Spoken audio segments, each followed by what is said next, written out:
श्रीरामचंद्रा करुणा समुद्रा ध्यातो तुझी योग मुद्रा नेत्री नये रे तुझवीन निद्रा कैभेट सीता मचला सुभद्रा शुका तारिके पूर्ण वैराग्य जाके वसिष्ठा परिज्ञान योगेश्वराची कवी वाल्मिका तारिका मान्य अनिता नमस्कार माझा सद्गुरु श्रीरामदासा जय जय रघुवीर समर्थ जय जय रघुवीर समर्थ जय जय रघुवीर समर्थ ब्रह्मीभूत श्री सद्गुरु बाळकृष्णानंद स्वामी उर्फ भज्जी बापू महाराज यांचे जीवन पुष्प ज्या घराण्यात संत महात्मे जन्म घेतात त्या घराण्यातील पूर्वीच्या अनेक पिढ्यांनी आपल्या आचारसंपन्न जीवनशैलीने दीनदुःखितांची सेवा करून त्यांना अन्न वस्त्र निवारण आदी देऊन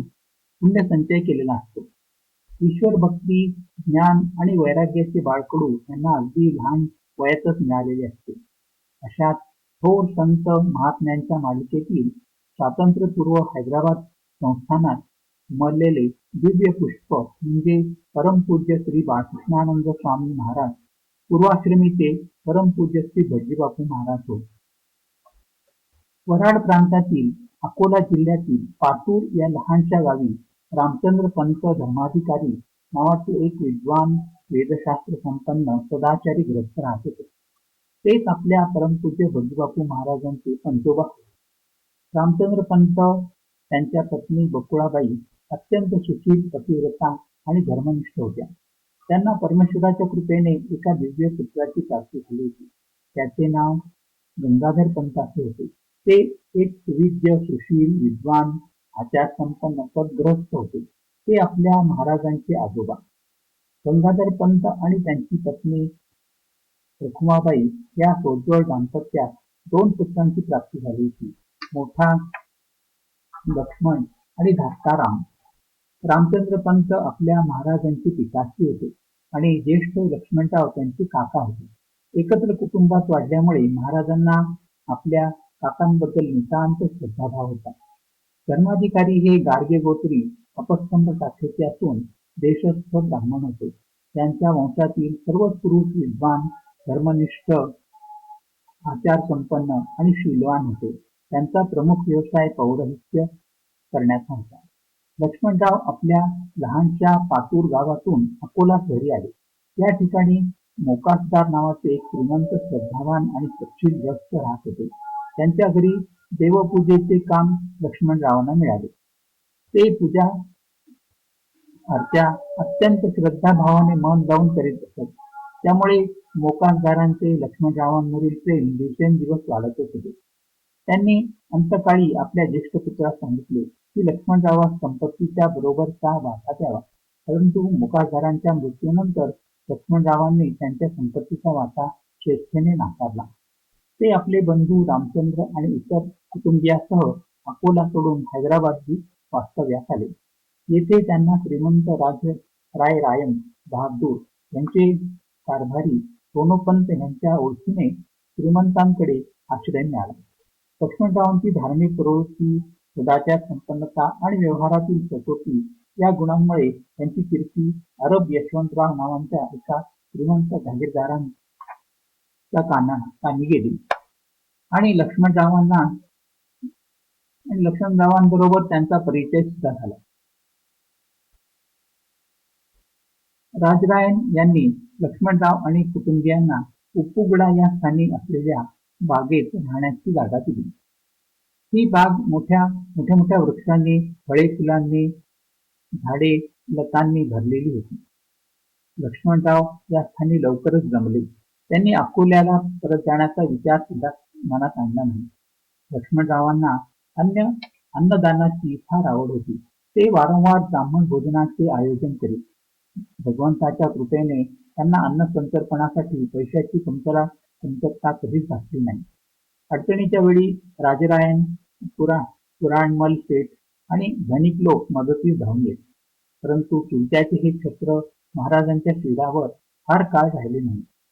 ते अवघे 10 वर्षाचे असतानाच लक्ष्मणरावांना देवाज्ञा होती. महाराजांचे पिताश्री श्री रामचंद्र पंत हे दशग्रंथी विद्वान ब्राह्मण असून संस्कृत तज्ज्ञ सुद्धा होते. आचारसंपन्न जीवन, गाढ विद्वत्ता आणि अत्यंत साधा भोळा स्वभाव त्यामुळे लोक त्यांना धर्मकार्यासाठी आग्रहाने बोलावून नेत. यजमानाने दिलेल्या दक्षिणेवर ते संतुष्ट असत. परंतु दैवगती अशी की त्यांची मुले वाचत नसत. एकदा एका संताने श्रीरामचंद्रांच्या पत्नीस एक आंबा दिला आणि या प्रसादाच्या फलस्वरूप त्या मातेस श्रावण वद्य नवमी शके 1767 इसवी सन 1845 या शुभ मुहूर्तावर एका दिव्य पुत्राची प्राप्ती झाली. यावेळी ते सर्व राजरायन यांच्या निसर्गरम्य अशा बागेत वास्तव्यास होते. बाळाचा जन्म होताच त्याच्या रडण्याचा आवाज ऐकू येताच बागेतील कोकिळा, साळुंक्या, भारद्वाज पक्षी आपापल्या मधुर कंठाने आनंद विभोर होऊन गाऊ लागले. चाफा, पारिजात, मोगरा, जास्वंद आदी फुलांचा सुगंध आपणात भरून घेऊन वारा हळुवारपणे गावाक्षातून नवबालकाचे स्वागत करण्यासाठी कीर्तिकागृहात प्रविष्ट झाला. ही सर्व एका महान संत महात्म्याच्या जन्माची नांदी होती. या शिशूच्या आगमनाने बागेत एक अति आनंदाचे वातावरण निर्माण झाले. रामचंद्र पंतांसारख्या स्थितप्रज्ञाच्या मुखावर सुद्धा आनंदाची लाट आल्याचे जाणवत होते. पुत्राचे जातकर्म आदी करण्यात आले. बाळ दिवस मागताने वाढू लागला. त्याचे नाव मातापित्याने मोठ्या लाडाने बाळकृष्ण असे ठेवले होते. बागेतील वनश्रीच्या रम्य वातावरणात बालकाचे बालपण आनंदात गेले. यथासमयी त्याचा वृतबंध करण्यात आला. या मंगल सोहळ्यात गावातील अनेक मान्यवर मंडळी आली होती. बालकाचे नाव बाळकृष्ण असले तरी माता पिता चुलते अन्य स्नेही त्याला बापू या नावाने संबोधन करीत. बापू 5 वर्षाचा असताना त्याला अकोला जिल्ह्यातील बाळंभट्ट नावाच्या एका विद्वान शास्त्रींचा सहवास लागला आणि त्यांच्या मार्गदर्शनाखाली संस्कृत अध्ययनाचा अभ्यास सुरू झाला. कुशाग्र बुद्धीमुळे अल्पकाळातच त्याने नियोजित अभ्यासक्रम यशस्वीरित्याने संपूर्ण केला. त्यानंतर बापूने दामोदरबुवा पातुरकर यांच्याकडून वैदिकीचे पौरोहित्यासाठी आवश्यक असलेले शिक्षण ग्रहण केले. आता लोक बापूला सन्मानपूर्वक भज्जी बापू या नावाने संबोधू लागले आणि तेच नाव सर्वतोमुखी झाले. चुलते लक्ष्मणरावांच्या मृत्यूनंतर केवळ 4 वर्षानेच रामचंद्र पंतांना देवाचे बोलावणे आले. त्यावेळी महाराज अवघे 14 वर्षाचे होते. घराची संपूर्ण जबाबदारी त्या किशोरावस्थेतील बालकावर येऊन पडली. घरात उत्पन्नाचे काही साधन नसल्याने माता सीताबाई गरिबीत अत्यंत कंटाळल्या होत्या.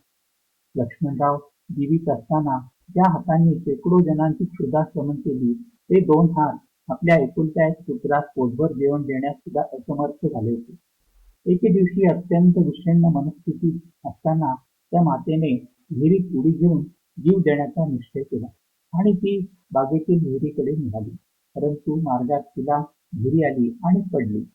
विहिरीच्या तंद्रीमध्ये असताना तिला दिसले की कोणी एक साधू धान्याने भरलेले एक मातीचे पात्र आणि पाण्याने भरलेले दुसरे एक पात्र घेऊन अदृश्य झाला. तो देखावा विहिरीच्या तंद्रीतील एक भासत होता, परंतु तो भविष्य काळातील अन्न पाण्याची उणीव पडणार नाही हे सूचित करणारा सूचक होता. या प्रसंगानंतर त्या माऊलीने धैर्य एकवटून आलेल्या परिस्थितीस तोंड देण्याचे ठरविले. भगवंताच्या कृपेने त्याच दिवशी महाराजांना अरब यशवंतराव यांच्याकडून दररोज पुराण सांगण्याचे आमंत्रण आले. महाराजांची मधुर वाणी, ग्रंथांचा सखोल अभ्यास यामुळे पुराण ऐकणारे श्रोते मंत्रमुक्त होऊन जात. महाराजांची पुराणावरील प्रवचने राजे अरब यशवंतरावांना इतकी आवडली की त्यांनी महाराजांना आणि त्यांच्या मातोश्रींना आपल्या प्रासादातच राहण्यास बोलावून घेतले. या काळात महाराजांनी श्रीमद भागवताचे पारायण अनेक वेळा केले. त्यांना हा ग्रंथ जवळजवळ कंठस्थ झाला होता. संस्कृताचे उत्तम ज्ञान असल्याने महाराज कोणत्याही कठीण संस्कृत ग्रंथाचे विवेचन अति सरळ सोप्या भाषेत करून श्रोत्यांना समजावून सांगत होते. संस्कृत भाषेचा अध्ययनाबरोबरच महाराजांनी शास्त्रीय संगीत गायनात सुद्धा प्रावीण्य मिळवले होते. त्यांचा आवाज मूळचाच अत्यंत मधुर होता. त्यांचे शास्त्रीय गायनाचे प्राथमिक शिक्षण पुण्याचे प्रसिद्ध गायक काशीनाथ शास्त्री पाध्ये नामांकित गवई विठोबा आणि दाजीबा तोरडेकर यांच्याकडे झाले होते. आपल्या सुमधुर आवाजाने अति श्रद्धाभावाने गुरुचरणांची सेवा करण्याने महाराज अल्पकाळातच एक प्रसिद्ध गवई झाले. संगीताचे उच्च शिक्षण महाराजांनी मणिराम मुखर्जी नावाच्या लखनौच्या विख्यात संगीत गुरूंकडून प्राप्त केले होते. ते एकदा हैदराबादी आले असताना त्यांनी महाराजांचे मधुर मंत्रमुग्ध करणारे गायन ऐकले. गुरुदेव मणिराम यांनी महाराजांच्या गायनावर संतुष्ट होऊन त्यांना ख्याल आणि टप्पा याचे शिक्षण दिले. संगीत निपुण गुरु आणि श्रद्धावान शिष्य अशी जोडी जमताच अल्पकाळातच महाराज ख्याल आणि टप्पाचे एक निष्णात आणि अद्वितीय गायन झाले. अनेक वेळा बोलताना महाराज आपल्या गायन गुरूंचा उल्लेख करीत, त्यावेळी त्यांचे नेत्र अत्यंत श्रद्धाभावाने भरून येत. गायनातील नैपुण्याबद्दल महाराज हैदराबाद आणि अन्यत्र सुद्धा प्रसिद्ध झाले होते. हैदराबाद संस्थानातील एक जागीरदार महाराजा नरेंद्र बहादूर यांना संगीताची उत्तम जाण होती आणि संगीताचे ते दर्दी होते. ते गवयांना बोलावून त्यांचे गाणे करीत, परंतु सर्व गायकांमधून त्यांना महाराजांचा ख्याल आणि टप्पा विशेष प्रिय होता. त्याचप्रमाणे त्यावेळचे बादशाह निजामाचे दिवाण महाराज सर किशन प्रसाद बहादूर यांचे सुद्धा महाराजांच्या गायनाचे चाहते होते. त्यांनी महाराजांच्या गायनातील माधुर्याचा आस्वाद अनेक वेळा घेतला होता. हैदराबाद संस्थानाचे बादशाह निजाम साहेब यांनी महाराजांना एकदा गायनासाठी दरबारात बोलावले. त्यांच्या माधुर्यपूर्ण गायनावर मुग्ध होऊन त्यांनी महाराजांना मूठभर अक्षरशः म्हणजे सोन्याची छोटीशी नाणी असतात ती दिली होती. कार्यक्रम संपवून महाराज दरबारातून बाहेर पडताना भालदारांनी तोफदारांनी हात पुढे पसरला. त्यावेळी महाराजांनी मुठीतील सर्व सोन्याची नाणी त्या याचकांना देऊन टाकली. काळ द्रुत गतीने पुढे चालला होता. भटजीबापू महाराजांनी त्यावेळी 16 वर्ष ओलांडली होती. त्यांच्या प्रेममय मातेत सुन्मुख पाहण्याची इच्छा अगदी शिगेस पोचली होती. त्यांनी खंदार गावातील बाबाराव अय्या या नावांच्या एका सच्छील ग्रस्थांची सुशील कन्या सावित्रीबाई आपल्या भावी सुनेच्या रूपात पसंत केले होते. यथासमयी भटजीबापू महाराज आणि सावित्रीबाई यांचा विधिवत विवाह झाला. नववधू सासरच्या मंडळीची समरस होणारी होती, त्यामुळे सर्वांना आनंद वाटला. ती पतिपरायण असून सासूबद्दल अत्यंत आदर बाळगणारी होती, त्यामुळे घरात मंगलमय वातावरण होते. महाराजांची आर्थिक परिस्थिती सुरुवातीच्या काळात विशेष चांगली नव्हती, तरी सुद्धा अन्नदानाचे कामी त्यांनी आपला हात कधीच हातोटा घेतला नाही. घरी कोणी अतिथी आल्यास महाराज त्याला भोजन केल्याशिवाय जाऊ देत नसत. अत्यंत प्रेमळ स्वभाव, मधुर वाणी आणि सर्वांच्याबद्दल अतिथिष्ठाची भावना यामुळे थोड्याच काळात ते अत्यंत लोकप्रिय झाले. आपल्या चुलत्याप्रमाणे त्यांना ब्राह्मण भोजन घालण्याची अतिशय आवड होती. वर्षातून अनेक वेळा भोजन समारंभ होत असे. भोजनोत्तर महाराज ब्राह्मणांना अनुकूलतेनुसार 1 आण्यापासून ते 1 रुपयापर्यंत दक्षिणा देत. मारवाडी समाजातील लोकांची सुद्धा महाराजांवर विशेष श्रद्धा होती. मारवाडी दुकानदार महाराजांना अन्नदानासाठी उधार धान्य पुरवित होते. महाराज सुद्धा अगदी काटेकोरपणे त्याची परतफेड करीत. एकदा रामप्रसाद नावाचा एका शेठजीची मुलगी अत्यंत आजारी पडली. डॉक्टर, वैद्य, हकीम या कोणाच्याच औषधाने काही परिणाम होईना. शेठजी अत्यंत चिंतामग्न होते. महाराजांनी त्यांना चिंतेचे कारण विचारले. शेठजींनी आपल्या कन्येच्या दुखण्याचे सविस्तर वर्णन करून सांगितले. महाराज म्हणाले, घरी विष्णू सहस्त्र नामाचा पाठ कर, म्हणजे बरे वाटेल. शेठजींनी दुसऱ्या दिवसापासून पाठ सुरू केला. 1-2 दिवसातच त्या कन्येच्या प्रकृतीत सुधार होऊ लागला आणि 8 दिवसातच ती खणखणीत बरी होऊन हिंडू फिरू लागली. शेठजी अत्यंत आनंदित झाले आणि त्यांनी दर द्वादशी रवा, तूप, साखर, सुकामेवा आदी साहित्य शिरा करण्यासाठी देण्यात देण्याचा संकल्प केला आणि तो सुरूही केला. महाराजांच्या अति प्रेमळ माऊलीने त्यांचा गृहस्थाश्रम जवळजवळ 15 वर्षेपर्यंत पाहिला. त्यानंतर अत्यंत समाधानाने आपले नैसट त्यांनी घेतले. सामान्य जनाप्रमाणे संतांच्या जीवनात सुद्धा सुखापेक्षा दुःखाचे प्रसंग अधिक येतात ना. महाराजांच्या जीवनात सुद्धा असेच अनेक प्रसंग आले. महाराजांना 8 अपत्ये झाली, 6 मुले आणि 2 मुली, परंतु 5 मुले आणि अगदी अल्पवयातच निवर्तली. केवळ एक पुत्र गोपीनाथ आणि 2 कन्या रामुबाई आणि नागूबाई राहिल्या. गोपीनाथांना सर्व लोक दादा या नावानेच संबोधन करीत असत. ते आपल्या पित्याप्रमाणेच साधू वृत्तीचे होते. त्यांचा विवाह अनुसयाबाई नावाच्या एका कष्टाळू, प्रपंचदक्ष, पतिपरायण आणि सासू सासऱ्यांच्या आज्ञेत राहणाऱ्या कन्येबरोबर झाला होता. महाराजांच्या पत्नी सवयती सावित्रीबाई वयाच्या 50व्या वर्षी निवर्तल्या. त्यानंतर त्यांना 2 मुली गोपीनाथ आणि सोनबाई यांचाच आधार होता. परंतु थोड्याच काळात दोन्ही कन्या देवाघरी गेल्या. गोपीनाथ दादा आणि त्यांची पत्नी अनुसयाबाई यांनी आपल्या वयाच्या 55व्या वर्षी पर्यंत महाराजांना साथ दिली. नंतर ते उभयताही विश्व सोडून परधामी गेले. अशा प्रकारे महाराजांच्या प्रपंचाची पत्त्याच्या बंगल्याप्रमाणे वाताहात झाली. परंतु ते त्या संकटांनी कधीच व्याकुळ झाले नाही. कोणी विषय काढला तर गोपीनाथ दादाबद्दल म्हणत त्याची सोबत चांगली होती.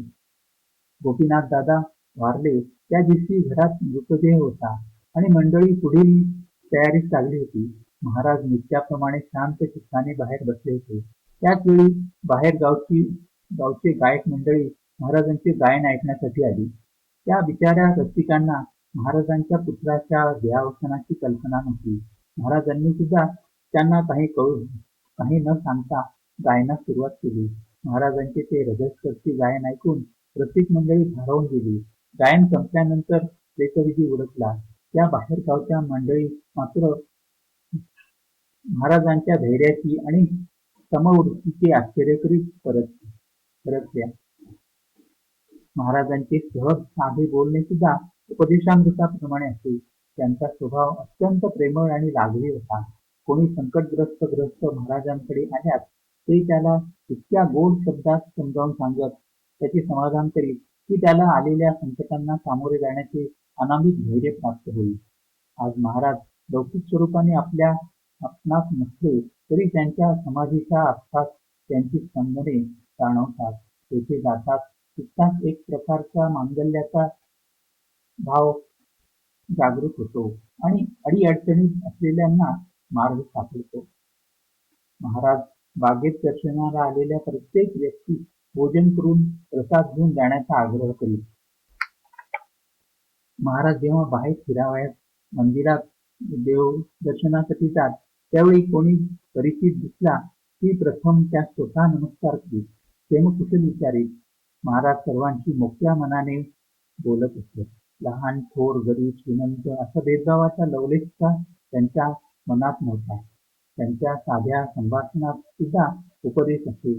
त्यात पुराणातील नीतिकथा, भगवंतांच्या लीलांचे प्रसंग, भक्तीचे महात्म्य, संतांची चरित्रे, कृष्णांच्या लीला, पांडव कौरवांच्या कथा यांची नुसती दैलूट असे. परमेश्वराच्या औदार्याचे वर्णन करीत असताना ते मधून मधून एखादे गोड पद म्हणत. त्यावेळी भक्तिरसाने त्यांचा गळा दाटून येईल आणि ते सद्गदित होत. त्यांचे प्रवचन प्रवृत्ती आणि निवृत्ती यांचा सुंदर संगम असे. जली जनार्दन भरलेला आहे असा त्यांचा दृढ विश्वास होता. कोणाचेही अडलेले काम ते प्रथम करीत, नंतर आपल्या नित्य कर्मात लागत. स्नान, संध्या, पूजा, भागवत वाचन आदी आणि त्रिकाळ पार्थिव असा त्यांचा अखीव स्वरूपाचा नित्यक्रम असतो. पार्थिव पूजनाचे वेळी ते भगवान शंकराच्या स्तुतीपर ही पदे म्हणत ती भक्तिरसाने ओसंडलेली असत. त्यांनी हजारो लोकांना पार्थिव पूजेस प्रेरित केले होते. त्यांच्याकडून पार्थिव पार्थिवाची दीक्षा घेतलेले साधक भारतभर पसरलेले होते. अधिक संख्येत मराठवाडा, विदर्भ, पुणे, हैदराबाद, संस्थान या ठिकाणी होते.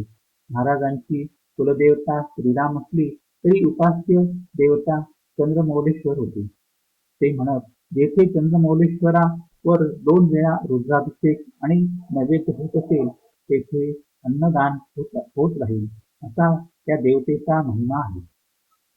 याचे प्रत्यक्ष उदाहरण महाराजांच्या बागेत दर द्वादशीस पाहावयास मिळते. तेथे कमीत कमी 500-600 लोक प्रति द्वादशीस जेवणास बसत. सध्या सुद्धा महाराजांच्या कृपाक्षेत्रामुळे हा अन्नदानाचा कार्यक्रम तितक्याच उत्साहाने साजरा होत असतो. महाराज पार्थिव पूजनाप्रमाणेच सूर्याची उपासना सुद्धा करीत आणि अनेकांना करण्यास सांगत. सूर्ययंत्राची पूजा, तिच्या कल्पाचे नमस्कार आणि अर्घ्य प्रदान हा कार्यक्रम त्यांचा कधी चुकला नाही. महाराजांनी अनेक प्रकारची व्रते केली, त्याची उद्यापने सुद्धा केली होती. असे असताना सुद्धा ही व्रते त्यांनी चालूच ठेवली. एकादशीच्या दिवशी महाराज स्वतः कीर्तन करीत. हे कीर्तन अशा प्रकारचे असते. सगुण चरित्रे परम पवित्र हरीची वर्णावी, सज्जन वृंदे मनोभावे आधी वंदावी, संत संगे अनंत रंगे नाम बोलावे, कीर्तन रंगी देव सानिध्य सुखे डोलावे. भक्ती ज्ञान विरहित गोष्टी इतर न कराव्या, प्रेम भरे वैराग्याच्या युक्ती विवराव्या. महाराजांच्या मधुर वाणीतून आणि तिसराव्या गळ्यातून निघालेली कथा आणि भक्तिरसाने ओथंबलेली पदे ऐकताना श्रोते मंत्रमुग्ध होऊन जातात. कीर्तन संपल्यानंतर पहाटे 4:30 वाजेपर्यंत जागर होईल. दुसऱ्या दिवशी द्वादशी सर्वांना मुक्तद्वार असेल. नैमित्तिक उत्सवात मोठा उत्सव म्हणजे अधिक मासातील नामसप्ताह. याचा प्रारंभ शुद्ध नवमीस होईल आणि समाप्ती पौर्णिमेस. या सप्ताहाची पद्धत अशी असेल की घरात असलेले सारे धान्य पांडुरंगापुढे ठेवून त्यास अर्पण करायचे आणि नंतर सप्ताहास सुरुवात करायची. या सप्ताहात सर्वांना मुक्त द्वार असेल. प्रथम एक दोन दिवस 1000-1500 पाणी होत असते. नंतर मात्र ही संख्या वाढत जाऊन सप्तमीच्या दिवशी 4-5 हजार पाणी होत. जे अन्न ब्राह्मणांच्या पानावर वाढलेले असते तेच अन्न अंत्यजाच्या पानावर सुद्धा वाढण्यात येत असे. त्यात पंक्ती प्रपंच नसे. महाराज स्वतः प्रत्येक पंक्तीमध्ये येऊन सर्वांना स्वस्थ होऊ द्या असे सांगत. समारंभात अव्यवस्था अथवा पदार्थाचा तोटा कधीच पडत नसे. परंतु याचा अर्थ असा नव्हता की सामानाने कोठ्या भरलेल्या होत्या. एखाद्या वेळी असा प्रसंग सुद्धा येईल की दुसऱ्या दिवशीच्या द्वादशीसाठी काहीच धान्य नसते. ही वार्ता जर कोणी महाराजांना सांगितली तर ते म्हणत, त्याची काळजी तुम्हा कशाला, ज्याने आजची व्यवस्था केली तोच उद्याची सुद्धा करेल. खरोखरी तसेच होईल. कोणीतरी रात्रीचे समय जिन्नस बैलगाडीतून आणून देईल आणि द्वादशी नेहमीप्रमाणे थाटात संपन्न होईल. ते सारे पदार्थ ऐनवेळी कोणी आणून दिले त्याचे गुपित मात्र कोणालाच उलगडत नाही. महाराजांची नामसप्ताहावर नितांत श्रद्धा होती. त्यांनी अनेक नामसप्ताह करविले होते. अशाच एका नामसप्ताहाच्या समाप्तीच्या दिवशी शेवटची पंगत ऐकताच प्रचंड वादळ सुरू झाले. त्या वादळाचा जोर एवढा होता की बागेतील एक 100-150 वर्षापूर्वीचा जुना विशाल वृक्ष उन्मळून खाली पडला. या वृक्षाखाली अनेक बैलगाड्या आणि शेकडो माणसे जेवण संपवून थांबली होती. परंतु ईश्वराची करणी अशी की कोणालाही काही सुद्धा दुखापत झाली नाही. गाड्यांचे काही सुद्धा नुकसान झाले नाही. केवळ एक म्हातारा बैल मात्र एका फांदीखाली दबून मृत्युमुखी पडला. एवढे. महाराजांना संग्रह करण्याची इच्छा नव्हती. गरजेपेक्षा अधिक कोणी दिल्यास ते घेत नसत. निरुपयोगी वस्तूंचा संग्रह केवळ वैभवाच्या प्रदर्शनासाठी करणे त्यांना मुळीच आवडत नसते. त्यांनी कधी रेशमी धोतरे, उत्तरीय आदी वापरली नाही. चालजोड्या पांघरून देह सजविला नाही. त्यांना उंची वस्त्रे नेहमी राजे, महाराजे, जागीरदार यांच्याकडून मिळत असत. परंतु लगेच ती वस्त्रे प्रसाद रूपाने दुसऱ्यांचे देऊन टाकत. महाराजांची असंख्य शिष्य होती. प्रत्येकाच्या वृत्तीनुसार काहींना व्यवहारिक उपदेश झाला होता, तर काहींना पारमार्थिक मंत्रोपदेश दिला होता. व्यवहारिक उपदेशाचे मुख्य सूत्र होते, आलेल्या अतिथीला मूठभर देण्यास मागे पुढे पाहू नका. ही सूत्र पारमार्थिक मंत्रोपदेश घेणाऱ्या साधकाने सुद्धा काटेकोरपणे पाळले होते. मंत्रोपदेश घेणाऱ्यांना गुरुपूजन, गुरुदक्षिणा, फळे, फुले वगैरे साहित्याची मुळीच गरज नसे. ज्यांची ती उपास्य देवता असेल त्याच देवतेच्या मंत्राचा उपदेश महाराज देत आणि नियमित जप करतील ना असे विचारे. प्रत्येकाच्या श्रद्धाभावाप्रमाणे कोणास ग्रंथ वाचन तर कोणास देवपूजा करण्यास सांगत. महिलांना सुद्धा महाराज मंत्रोपदेश देत. सुवासिनी महिलांना त्यांचे म्हणणे असे, पतीची आज्ञा पाळा आणि पतीला देव माना असे त्यांचे प्रथम सांगणे असते आणि नंतर ज्या देवाची भक्ती असते असे त्यांचा मंत्र ते सांगत. अन्नदानाविषयी त्यांचे आग्रहाचे सांगणे असते, परंतु त्यासाठी प्रथम पतीची आज्ञा घेऊन अन्नदान करा असे त्यांचे सांगणे असते. अशा प्रकारे महाराजांची उपदेश पद्धती अगदी निर्दोष होती, तसेच सर्वांना मार्गदर्शक आणि श्रेयस्कर होती. महाराजांनी काशी, रामेश्वर, बद्रीनारायण, बद्रीकेदार या यात्रा पायीच केल्या होत्या. प्रत्येक यात्रेत त्यांच्या समवेत भाविक भक्तांचा मेळावा असतो. महाराज पंढरीची वारी वर्षातून एकदा तरी करीत, परंतु महिना मात्र निश्चित नसे. कोणत्याही महिन्याची एकादशी पंढरपुरात साधेल अशा बेताने ते प्रस्थान करीत. प्रवास पायीच असेल. बरोबर 25-30 भाविक भक्त असत. ज्या गावी मुक्काम पडेल त्या गावाचे ग्रामाधिकारी, ब्राह्मण, गोर गरीब सर्वांना भोजन दिले जाईल आणि एक आणा दक्षिणा देण्यात येईल. अशा प्रकारे मुक्काम करीत करीत ते नवमी अथवा दशमीच्या दिवशी पंढरपुरी पोहोचले. पंढरपुरी एकादशी भगवंताचे दर्शनोत्तर भजन कीर्तनाचा भरगच्च कार्यक्रम असेल. द्वादशीस मोठ्या थाटात अन्नदान होईल.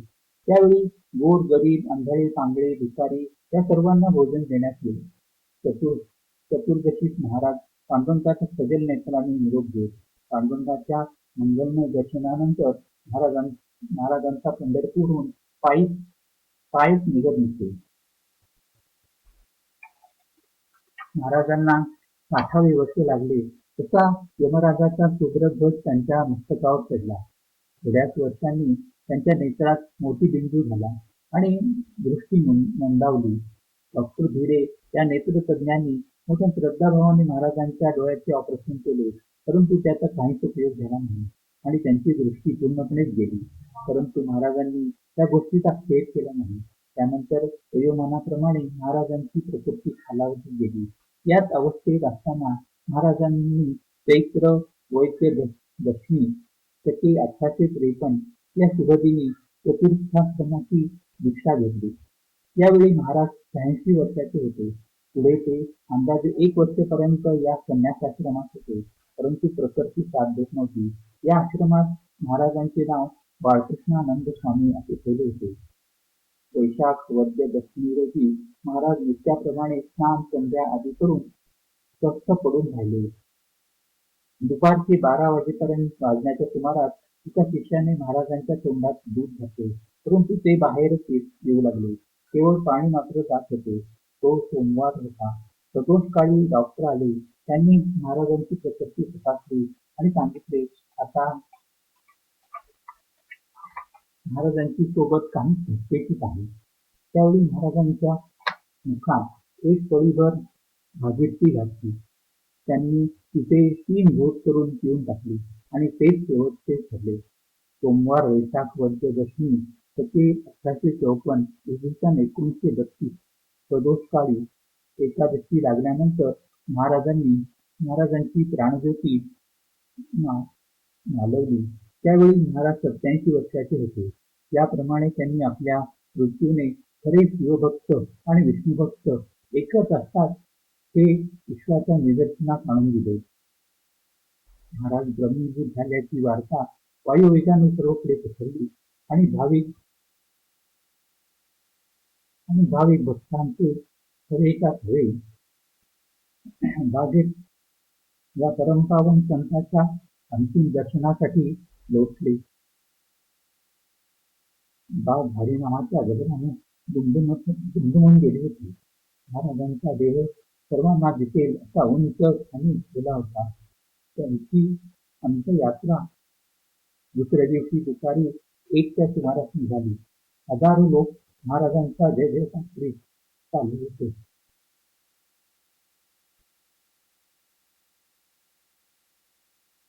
मार्गात अनेक ठिकाणी पूजा आरत्या करण्यात आल्या. याप्रमाणे ही मिरवणूक 3-4 तास चालली होती. शेवटी फिरून सायंकाळी 6च्या सुमारास परत बागेत आली. यानंतर सर्व शास्त्रोक्त विधी होऊन आरती झाल्यानंतर सर्वांनी त्या पवित्र देहाचे शेवटचे दर्शन घेतले आणि महाराजांचा देह समाधी स्थानात गर्भासनावर ठेवण्यात आला. नंतर पुन्हा एकदा पूजा आणि आरती झाली. नंतर त्या देहावर 9-10 पोते मीठ घालण्यात आले. त्यानंतर वर माती लोटण्यात आली. अशा प्रकारे महाराजांचा देह दृष्टीआड झाला आणि भाविक भक्तांच्या नेत्रातून अश्रूंच्या धारा वाहू लागल्या. महाराजांचे हे समाधीस्थान भक्तांसाठी हैदराबाद शहरातील जणू काही तीर्थस्थानच बनले आहे. समाधीच्या मागच्या बाजूला उंच ओट्यावर विठ्ठल रखुमाईच्या अतिसुंदर लहान मूर्ती प्रतिष्ठापित केल्या आहेत. जणू त्या आपल्या परमपावन भक्ताकडे सतत पाहत आहेत. समाधी मंदिरावर सुंदरसा कळस आहे. मंदिरात प्रवेश करतात मन एका अनामिक आनंदाने भरून जाते. चित्तवृत्ती शांत होतात. महाराजांची स्पंदने या ठिकाणी अजून सुद्धा असल्याची जाणवतात. महाराजांनी प्रारंभ केलेली अन्नदानाची प्रथा आजतागायत चालू आहे. प्रत्येक महिन्यातील द्वादशी 500-600 लोकांपेक्षा अधिक लोक येथे जेवणास येतात. याशिवाय महाराजांचा पुण्यतिथीचा महोत्सव दरवर्षी वैशाख महिन्यात 3 दिवस मोठ्या थाटात साजरा होतो. कीर्तन, प्रवचन, भजन, नामवंत गायकांचे शास्त्रीय गायन असा भरगच्च कार्यक्रम यावेळी असतो. हरिओम तत्सत. अशा या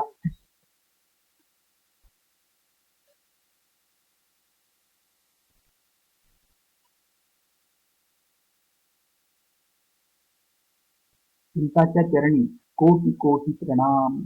हरिओम तत्सत. हरिओम तत्सत.